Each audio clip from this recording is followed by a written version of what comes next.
TV के vote पोड़ो, विजय के whistle पोड़ो। My dear uncle ಕೇಕದ ಈ ಡೈಲಾಗ್ ಹೇಳ್ಕೊಂಡು ಜಾತಿ ಧರ್ಮ ಭಾಷೆ ಮೇಲು ಕೀಳು ಯಾವುದೇ ಭಾವನೆ ಇಲ್ಲದೆ ತಮಿಳುನಾಡಲ್ಲಿ ಈಗ ವಿಜಯ್ ಸರ್ 107 ಸೀಟನ್ನ ತಗೊಂಡು ಅತಿ ಹೆಚ್ಚು ಮೆಜಾರಿಟಿ ಹೊಂದಿರೋ ಪಕ್ಷವನ್ನ ಇವಾಗ ಸ್ಥಾಪನೆ ಮಾಡಿದ್ದಾರೆ. ನಿಜಕ್ಕೂ ಖುಷಿಯಾಗತ್ತೆ ನಮಗೆ. ಟಿವಿಕೆ ಪಕ್ಷ ಕೇವಲ 6 ತಿಂಗಳ ಹಿಂಭಾಗ ಹುಟ್ಟ ಹಾಕಿ ಎಲ್ಲ ರಾಜಕೀಯ ಪಕ್ಷಗಳಿಗೆ ಡಿಚ್ಚಿ ಕೊಟ್ಟಿದ್ದಾರೆ. ಡಿಚ್ಚಿ ಇದು ನಿಜಕ್ಕೂ ವಂಡರ್ ಅನ್ಬೇಕು. ಯಾಕೆಂತ ಹೇಳಿದ್ರೆ ಜಾತಿ ಧರ್ಮ ತೋಳ್ಬಲ ಹಣಬಲ ಎಲ್ಲ ಇಟ್ಕೊಂಡು ಯಾರೇನು ಅಲ್ಲಾಡ್ಸಕ್ಕಾಗಿಲ್ಲ ವಿಜಯ್ ಸರ್ನ. ನಿಜವಾಗ್ಲೂ ಹ್ಯಾಟ್ಸ್ ಆಫ್ ಹೇಳ್ಬೇಕು ವಿಜಯ್ ಸರ್ಗೆ. ಹೀಗೆ ಆಡಳಿತ 5 ವರ್ಷ ಆಗಲಿ 10 ವರ್ಷ ಆಗಲಿ 20 ವರ್ಷ ಆಗಲಿ ನೀಡಲಿ.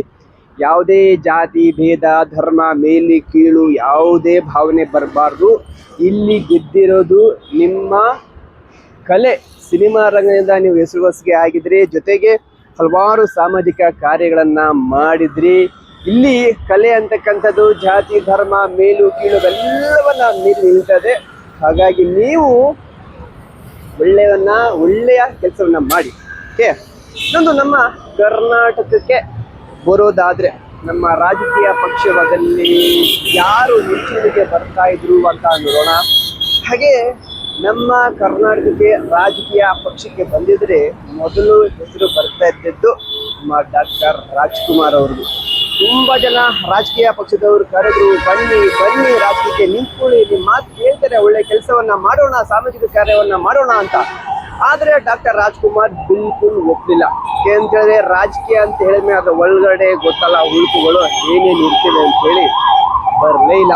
ಆಮೇಲೆ ಶಂಕರ್ ನಾಗು ಅವರು ಕೂಡ ಬರ್ಬೋದಿತ್ತು.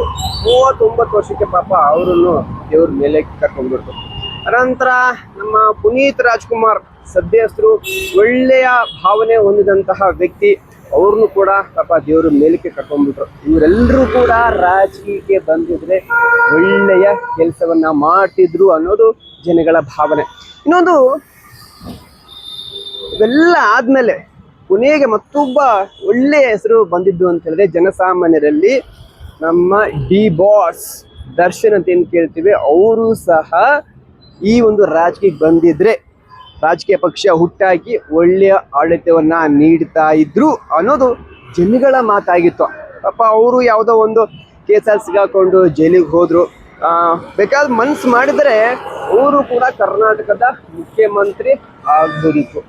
ಯಾರ್ಯಾರು ಸುಮ್ಮನೆ ಈಗ ಪಕ್ಷ ಕಟ್ಟಿ ನಾವು ಗೆಲ್ದೇ ಬಿಡ್ತೀವಿ, ನಾವು ಜನಗಳ ಸೇವೆ ಮಾಡ್ತೀವಿ ಅಂತ ಹೇಳಿ ಬರೋಕ್ಕಾಗಲ್ಲ. ಸಿನಿಮಾ ರಂಗದಲ್ಲಿ ಜನರ ನಾಡಿ ಮಿಡಿತ ಅರ್ಕೊಂಡಿರ್ಬೇಕು. ಮತ್ತೆ ಟಾಪ್ ಟು ಬಾಟಮ್ ಮೇಲಿಂದ ನಾವು ಕೆಳಗಂತ ಹೇಳ್ತೀವಿ, ತಳಹದಿಯಲ್ಲಿ ಅಲ್ಲಿಂದ ನಾವು ಒಳ್ಳೆ ಕೆಲಸವನ್ನ ಮಾಡಿರ್ಬೇಕು. ಮತ್ತು ಇನ್ನೊಂದು, ಜನಗಳು ನಮ್ಮನ್ನ ಅರ್ಥ ಮಾಡ್ಕೊಂಡಿರ್ತಾರೆ, ಸುಮ್ಮನೆ ನಮ್ಮನ್ನು ಯಾರು ಗೆಲ್ಸಲ್ಲ. ಇನ್ನೊಂದು, ಸಿನಿಮಾದಲ್ಲಿ ನಾಯಕ ನಟ ಆಗಿದ್ದವರು, ಡೈರೆಕ್ಷನ್ಸ್ನಲ್ಲಿ ಒಳ್ಳೆ ಹೆಸರನ್ನ ಮಾಡಿದಂಥವ್ರು ನಮ್ಮ ಉಪೇಂದ್ರ ಅವರು ಒಂದು ಪ್ರಜಾಕೀಯ ಅಂತ ಹೇಳಿ ಪಕ್ಷವನ್ನ ಹುಟ್ಟಾಕಿದ್ರು. ಆದರೆ ಅದು ಫೋನಲ್ಲಿ ನಾವು ರಾಜಕೀಯನ ಮಾಡ್ತೀವಿ, ಇಲ್ಲೇ ನಿಮ್ಮ ಸಮಸ್ಯೆಗಳನ್ನ ಹೇಳಿ ಅಂತ ಹೇಳಿ ಏನೇನೋ ಒಂದು ಹೊಸ ಕಾನ್ಸೆಪ್ಟನ್ನು ತಗೊಬಂದ್ರು. ಆದರೆ ಅದು ಸಕ್ಸಸ್ ಆಗಲಿಲ್ಲ. ಬಡವ್ರ ಬಗ್ಗೆ ಸಾಮಾಜಿಕ ಕಳಕಳಿ ಅಂತ ಹೇಳಿದ್ರೆ ರೋಡಿಗೆ ಬರಬೇಕು, ಆವಾಗಲೇ ಜನರ ನಾಡಿ ಮಿಡಿತ ಅರ್ಥ ಆಗೋದು. ಏನೇ ಆಗಲಿ, ಜಂಜಿ ಕಾಲದಲ್ಲಿ ಹೊಸ ಒಂದು ದಾಖಲೆಯನ್ನ ಮಾಡಿದರೆ MGR ಅವರ ನಂತರ ಹೊಸ ದಾಖಲೆಯನ್ನ ಮಾಡಿರ್ತಕ್ಕಂಥದ್ದು ವಿಜಯ್ ಸರ್.